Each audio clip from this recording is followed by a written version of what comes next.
কার্তিক মহারাজের শাস্তির দাবিতে নবগ্রামে মহিলাদের তীব্র বিক্ষোভ হয়। নবগ্রাম থানার এলাকায় এক চাঞ্চল্যকর ঘটনা। সাধারণ মানুষ মহিলারা একজোট হয়ে ঝাঁটা হাতে রাস্তায় নেমে কার্তিক মহারাজ নামে এক ব্যক্তির শাস্তির দাবিতে তীব্র বিক্ষোভ প্রদর্শন করে।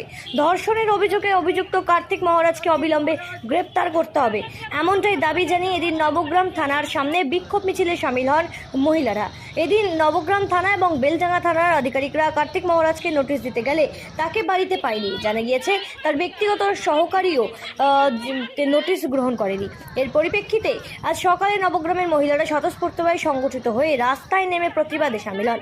তাদের হাতে ছিল ঝাঁটা, যা দিয়ে তারা প্রতীকী প্রতিবাদ জানান এবং কার্তিক মহারাজের বিরুদ্ধে স্লোগান তোলে। বিক্ষোভকারীরা এদিন জানান যে কার্তিক মহারাজের বিরুদ্ধে ধর্ষণের সুনির্দিষ্ট অভিযোগ দায়ের করা হলেও নবগ্রাম থানায় অবিলম্বে তাকে গ্রেপ্তার কেন করা হচ্ছে না, দৃষ্টান্তমূলক শাস্তি দিতে হবে তাকে।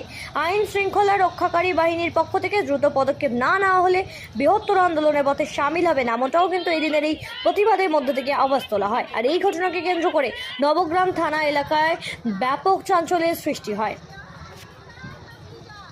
ব্যুরো রিপোর্ট, সঠিক বার্তা।